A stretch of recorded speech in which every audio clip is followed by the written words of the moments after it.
Chloe, I think it's very important that we discuss a comment that was left on the YouTube channel from last week's episode. Hit me with it. You know, the internet is a sewer full of the horrors, the worst things people can imagine. Shorn of the need to be accountable, people just become their worst versions of themselves. But thank you very much to the one commenter who mentioned what has clearly been an elephant in the room this whole time, which is your resemblance to a 2000 AD character. Oh no. Which okay, I get Tank Girl a lot, but that's not 2000 AD. So I need to know where this is going. Well, Am I about to be really insulted or just kind of insulted? it's Judge Death. There we go. Uncanny, absolutely uncanny. For those of you listening, not watching, that was truly terrifying. Now I'm gonna hold this up, and obviously this is also a podcast, so we must briefly discuss who this is. But I'm You gonna can hold it. figure out who it is based solely on my reaction to those listening. So I'm going to hold my tablet up to the camera and basically Okay. watch your face. All Okay, right, I'm ready. I'm ready. ready? 3, 2, 1.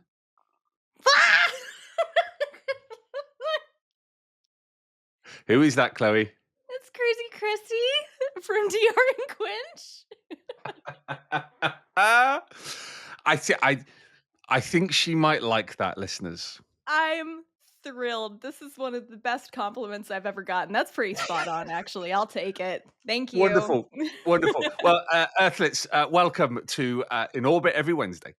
Get 2000 AD now. Get.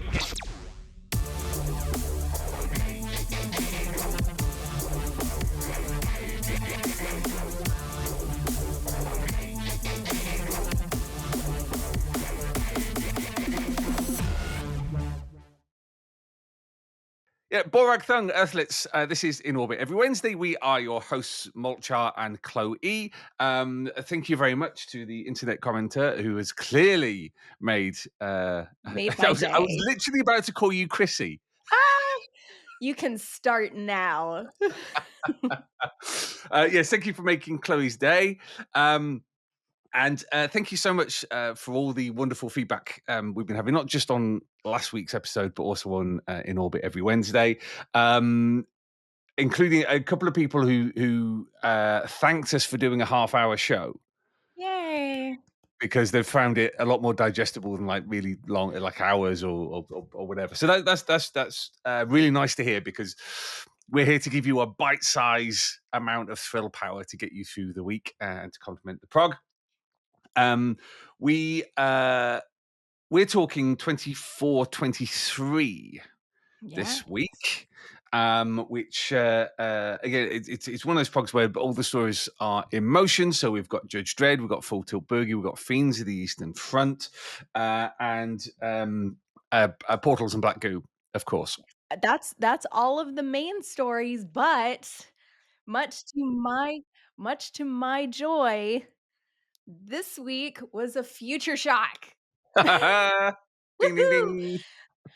I wait and I savor the future shocks. It is one of my very favorite things.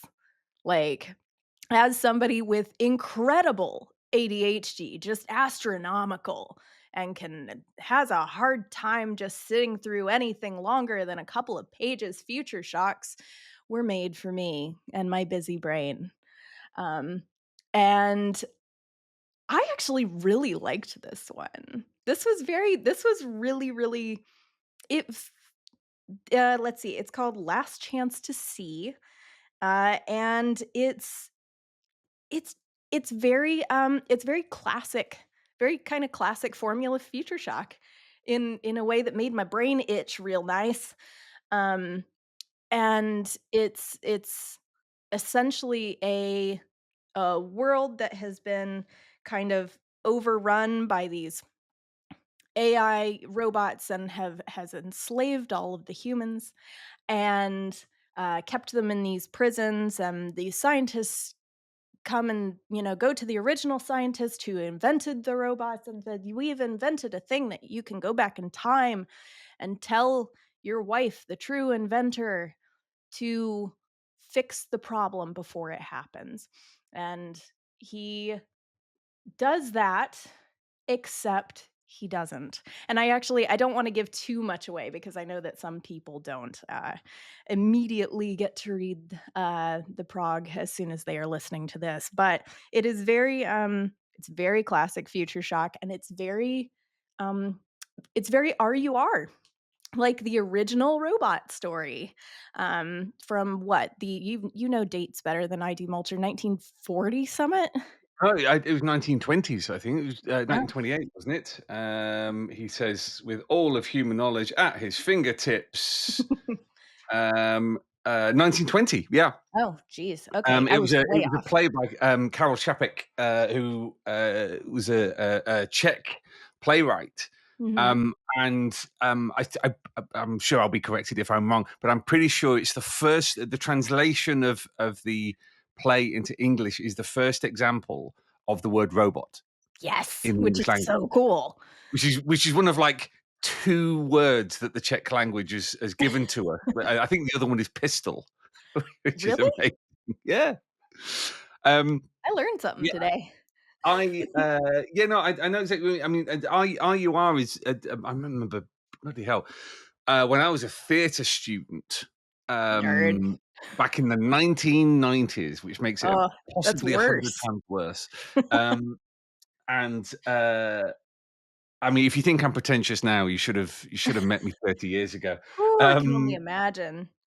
but, I randomly picked up a copy of this play, had no idea of the significance of it.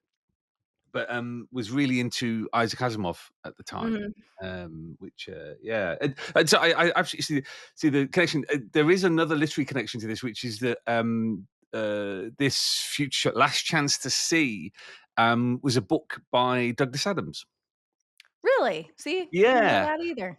he Hmm. was massively into conservation, particularly in the 90s, and Last Chance to See was a book basically about all the species that were going extinct and why they were going extinct and how they were going extinct. It was basically, this is your last chance to see them before they go.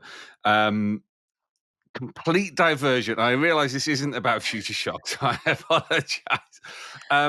Back in the mists of time, I'm so old, I remember the dawn of the internet. It was back when Douglas Adams had a website with his email address on it, Uh-huh. and I when I went to university, it was the first time I actually had my own email address. So I read Last Chance to See and emailed him and said, "Oh, I really enjoyed your book. Thanks very much." And he replied and went, "Oh yeah, we're trying to make a TV show of it." And just a time when a time of innocence, let's call it. Having started this podcast talking about how the internet is the absolute worst, there was a time when the internet was a kind and lovely place. Um, If you emailed an author now to say, "I like your book," you'd the get a act, responses the like, act "LOL, thanks, beta." Like, the surely the just the act of contact to them is considered an act of violence. I certainly feel that way. No, no, no, not at all. I absolutely tell authors that you love their work. But yes, yeah, it's a conservation one written by Paul Goodenough, drawn by Luke Horsman, with letters by Annie Parkhouse, the and wonderful Annie Parkhouse. wonderful Annie Parkhouse. In fact, if you've always seen Annie's name crop up in the credit box, and she has worked for Tharg for many a year now, we've got a couple of interviews with her back in the past of the podcast. I think she was on one of the panels for the 45th anniversary online convention, and we did like Oh, a 2000 AD guide to lettering that she's on as well, and very, very much worth downloading and listening to. Um, but the fact that we've not had a future shock for a little while made us think, let's celebrate future shocks, yes. Yes. because they are and I'm just as guilty as anyone with this. They are simultaneously kind of celebrated, but at the same time, taken for granted. Yes. You know, because we talk about how they're a training ground and always have been for writers, and if you can write Future Shocks well, then you're pretty much on your way to being a global comics mega talent. They're the most difficult, challenging comics. We have the competition at Thought Bubble every year, where people pitch their ideas, and you know the quite often the magnitude of the challenge. It's interesting to see people's different reactions to that. Mhm. Um, yeah, it's an opportunity to talk. What are our favorite Future Shocks? You know, this mainstay of 2000 AD brought in. I think it was Kelvin Gosnell, Mhm. who brought them in, and for something so simple to have endured for knocking on for a half century now uh, is a hell of a thing. For you know, like a one and done format, I've yeah, they're brilliant. They're brilliant. They're just fun Mm. because, like, I mean, if you some of my favorite Future Shocks are some of the, like, the OG ones, like, which is very counterintuitive to, I think, a lot of people's reaction to Future Shocks. Like, mine are, so many of mine are within the first, like, 50 progs, um, and it's really funny looking back at those and also kinda, like, reading up on 2000 AD history and things like that because essentially they're not they are both great, but not good. Um, like, um, Ah! and part of that was because, like, IPC's rules on commissions back in the day were so absurd and restrictive that essentially it ended up making it so that the stories were often pretty bad and or were like these scrapped together with duct tape and glue, like things that maybe didn't work for other stories, and they were like, "But what if we throw all of it at the wall?" And great, do it, perfect. And you ended up with just these kinda goofy sci-fi O. Henry stories. And what's not enjoyable about that? Many years ago, Al Ewing, the great Al Ewing, and I think before he actually started working for 2000 AD, I mean, talk about a man with a galaxy brain. For real. He's quite remarkable. But he basically did Future Shock bingo. Like basically, Mhm. what are all the core ideas that you know have been done a million times, and so they'd be like virtual reality prison. Yes. The guy is his own dad. You know, Yes. all these amazing cliches in like Actually a robot, yeah, yes. yeah. I can't remember whether he did it as like a bingo or like a bingo card or as a zine. I'll have to ask him. But uh, the the thing for me with Future Shocks is even when they're hackneyed, even when they're riffing on well-worn cliches, that you know they're still fantastic. Um, and you know, within them, you have many writers who've tried their hand at doing them, but then you've got Alan Moore, you've got Peter Mhm. Milligan, you've got Grant Morrison, and it is a training ground, but that's almost kind of uh, reductionist in It their does feel really importance. reductive. It Yeah, does yeah. like, it's so strange because, like, to try and fit a fully formed story into 4 pages is kind of insane, and so but it does work. Like, it sounds really you can call it a training ground. You can call it that because technically, um, little sidebar, when when I first started doing, reviewing for Publishers Weekly, they basically said, "You have 220 words. That includes the bibliography, that includes all of the information and the citations, and you have to be able to do intro, plot, what you think about it, comment on artwork, and a conclusion. Do it in 220 words." And I was like, "That's impossible." And they were like, "No, you're gonna be a better writer because of it." And it's the same concept with Future Shocks. Can you fit the entire arc of how storytelling works into 4 pages, make it entertaining, make people laugh, make people gasp? Can you do that? Then you're going to end up being a better writer and making your long form stuff more concise. It comes back to what we were saying, about the Daily Dreads, the Judge Dredd newspaper strip. Yeah. You know, one of the insane strengths of John Wagner and Alan Grant was that they could compress a story into 3 panels. And it's worth mentioning, some Future Shocks are a page, some Future Shocks are 2 Yeah. pages. Like, it's quite remarkable. I mean, one of my favorites, and I've forgotten its title, so I can't find a bloody reference. Somebody Um, in the comments is gonna tell you, and you're gonna feel ridiculous. 100%. And let's just think of the comment threads on these episodes as Mike's external memory hard drive, shall we? Um, but there's one where basically it's a guy sat in a park, and all of a sudden there's this flash of light, and he turns up, like his doppelganger turns up. And they Mhm. go, "Oh, okay." I was just having I think possibly it's called picnic or something. Anyway, I was just having a picnic. Where have you come from? He's go, "Oh, I've come from the future." "Oh, what's it like there?" "Well, it's fine. It's only about in about 10 minutes." "Oh, and well, what brings you back here?" "Oh, there was this massive missile strike, and clearly it's screwed with the space time continuum, so it sent me into the past. So here I am." And I said, "Oh, how interesting! Yeah, yeah. So how long have you got?" "Oh, around about 7 minutes." "Oh, well, let's have a drink." And it's just that whole thing of goes back in time Yeah. to warn people, but it's played with such an absolute straight bat. Like the character is just seemingly unperturbed Yeah. by what is happening to them, and this is the secret of all good Future Shocks: is that character, that single character at the center of it. Like, Yeah. because it's dead easy to pitch a Future Shock that's full of a concept.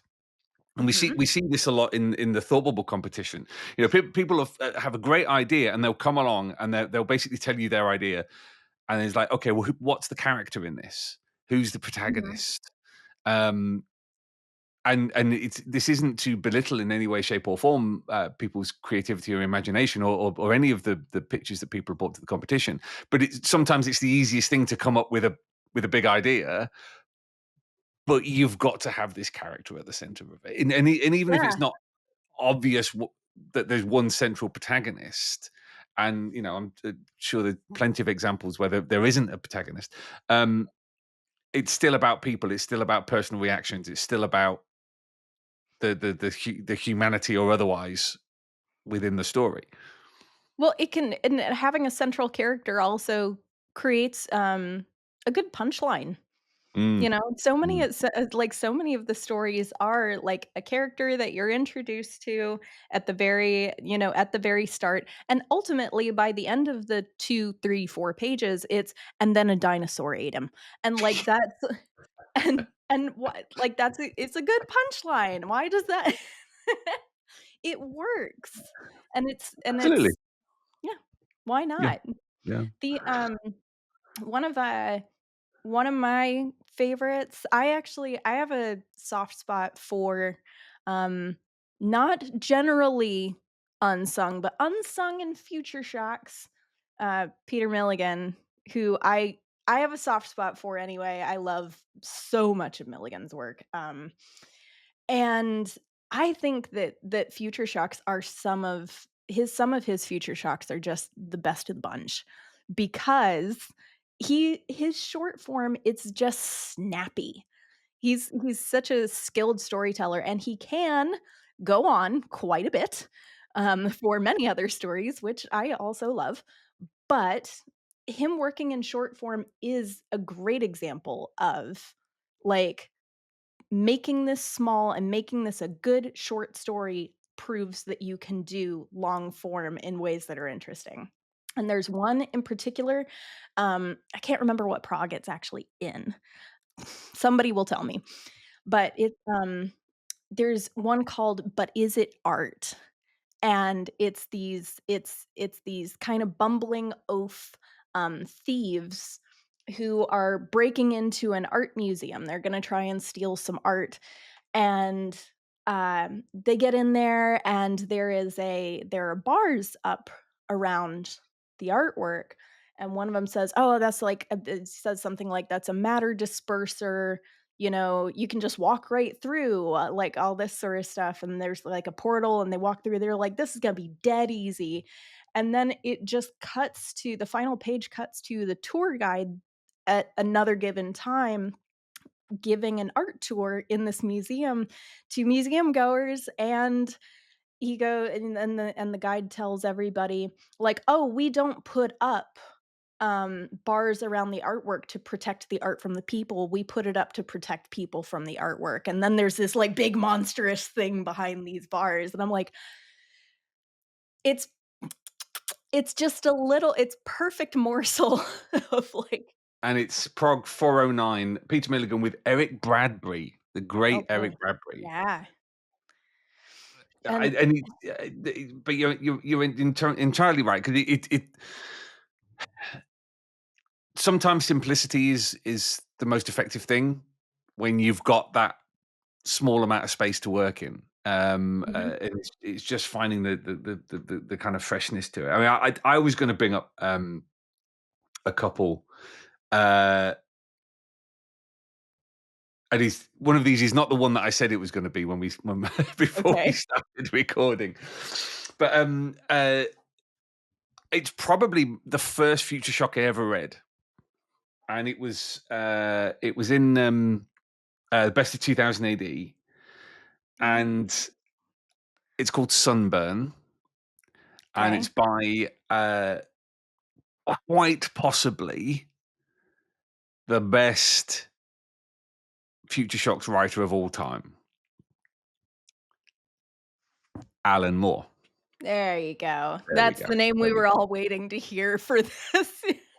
And that's not to say everyone else is rubbish, and you know, and it's certainly not because of what he went on to do afterwards, or even at the time, because you know, writing for 2000 AD at the time.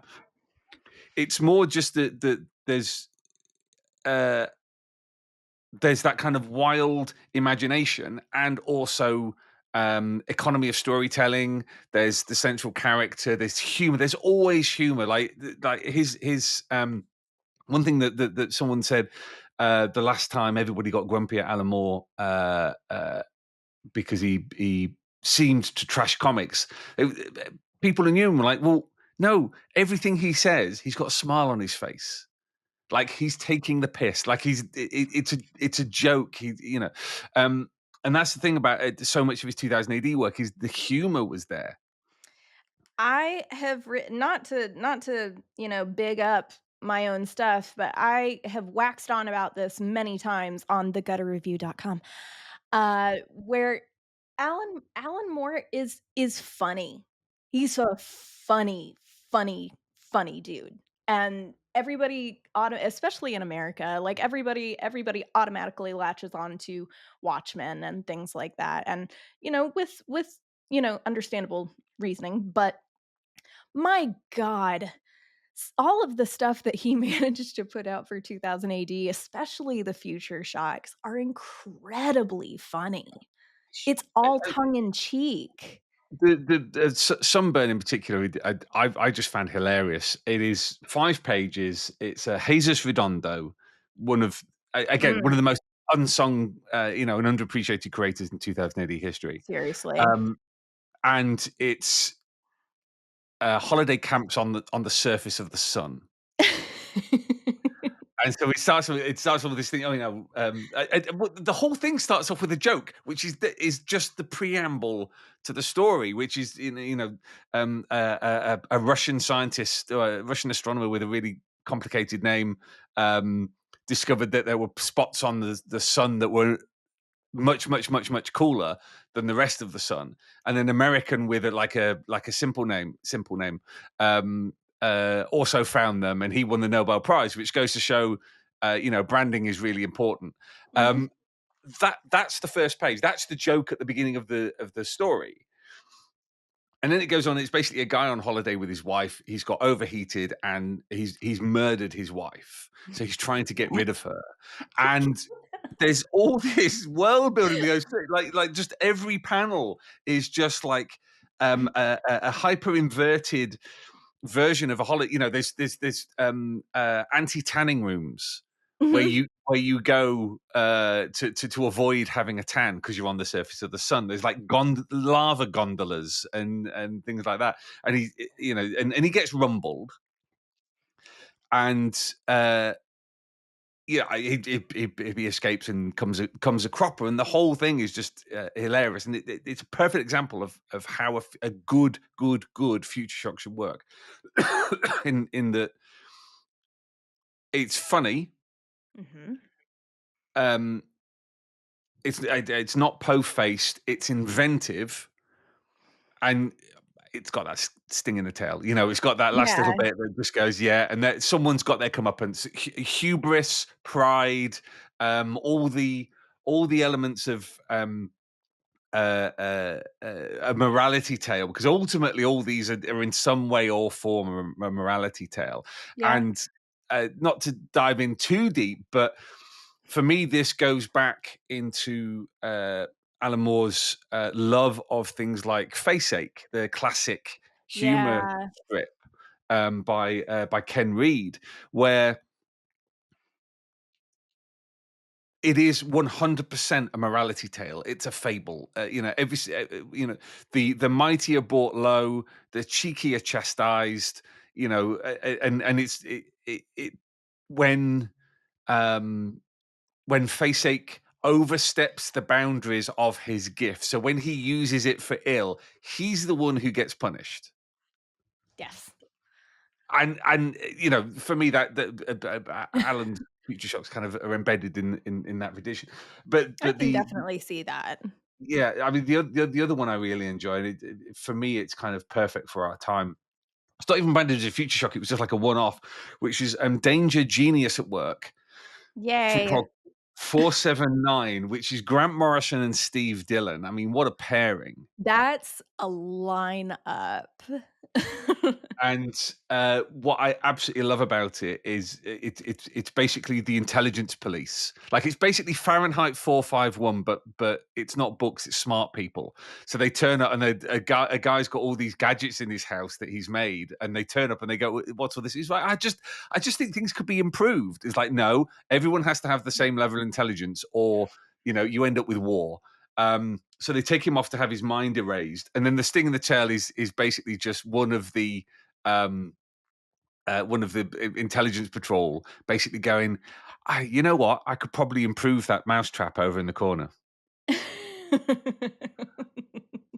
And it's just the plot of Fahrenheit 451, but twisted a little to make it funny, you know? Yes. It's a good balance between, like, "Oh, what a horrifying concept," and also, "Haha." Sor Well, I mean, are we counting time twisters? They're Yeah, I mean, basically future so shock. this is an important point. Time twisters, pulp sci-fi, um, whatever the horror one, Terror Tales. There we Yep. go. They're all just future shocks with slightly different branding on them. Let's face it. Yes. Let's be You were just brutally trying lateral moves, you yeah, know? yeah, yeah, yeah. Because I mean, if you're talking about so I'm jumping back to you doing Alan Moore, I'm like, well, I mean, Deer and Quinch started out as a time twister, didn't it?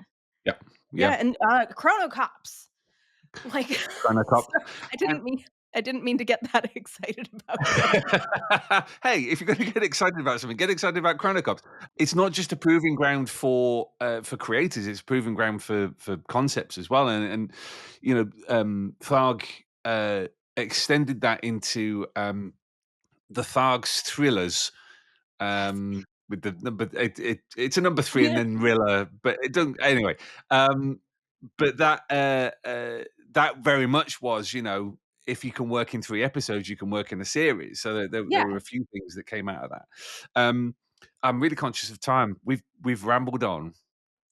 We have ramble This is an easy one to ramble on about because there's Yeah. so many years of Future Shocks and, like, so many incredible creators have come out of it. I will say one last thing though, because I made a whole list. Like, I have a look at this manic, like, look at this An manic insight thing. into a disturbed mind, ladies and gentlemen. It's a whole problem, but I've got, like, the Dream Machine because it has Blardinelli doing big clunky spaceships on there, Yeah. and there's another Pete Milligan, it's 60 Hours That Shook the World, where they wipe out the entire population, but the city stays okay, and that's progress, and then that's, "Huh, it's uncomfortable because it's happening." But even going back to some of the earliest Future Shocks, there is, Kelvin Gosnell, who kind of, like, was the first credited writer, back when the credit cards were started actually showing up, did a story with the late great Kev O'Neill, called Play Pool, and it's mining minerals on the moon, trying to do all of this stuff. And then ultimately, the story comes down to the moon is just a billiard ball for aliens playing pool. And it's one of the first Future Shocks that came to mind when I was making the list. And it really does kind of stick around as like a mainstay for me because it's kind of an Isaac Asimov thing. It's the universe within universe, you know, and it doesn't actually get more sci-fi than that for me. I mean, the classic ending of Men in Black, Exactly. where they're Yeah. playing marbles with galaxies. I do want to fit in one last thing, which of course is the ultimate story with Future Shocks is of course it wasn't credited as a Future Shock, but it's like a one and done. It's still a Future Shock, which was Shock. The SHOK exclamation point, which Yes. is the Steve McManus, Kevin O'Neill story from the 1981 annual, which was used. Let's legally has to be said. It formed the basis for the kind of schlocky movie hardware, and they had to go to court and to show that the film was basically the plot of Shock. And for me, this is the power of a Future Shock is how great, what a great vehicle it is for telling really fantastic, intense stories based around an idea, but with humanity within them. Is that a single Future Shock can inspire an entire movie? Like, there's enough in there for there to be a movie of it. It only takes a little tiny bit. Yeah. Simplicity really is the best formula, and that's it. More Future Shocks, please. Oh, absolutely, absolutely. And we will be repeating the Future Shock competition at Thought Bubble in November this year, assuming the world is still around then. Yeah, if you're going to Thought Bubble, kind of get your thinking caps on. So, what's your favorite Future Shock, Earthlets? Let us know in the comments on YouTube or on your favorite podcast app, or if you want to get in touch, it's thrillcast, all one word, at 2080.com. We've run out of time, Yeah. as always. As always. If you haven't listened to it yet, please do check out the latest episode of the 2000 AD The Deep Dive with my colleague Steve, which came out last Saturday, where he's talking to Anna Peppard about Devlin War. That's very Uh, fun. Very fun indeed. We have another episode next week, and then creator interview with Simon Bisley, which I promise Yay. it will definitely happen this time. But we will be back in 7 days, Earthlets, with more from the galaxy's greatest podcast. In the meantime, it's goodbye from me. It's goodbye from Chloe. I'm not going to make a Look like a deer in the headlights this time. But yes, do let us know what you think of this episode in the comments, Earthlets. And until next Wednesday, Splendid Verthrig. See you next week. Get 2000 AD now. Get.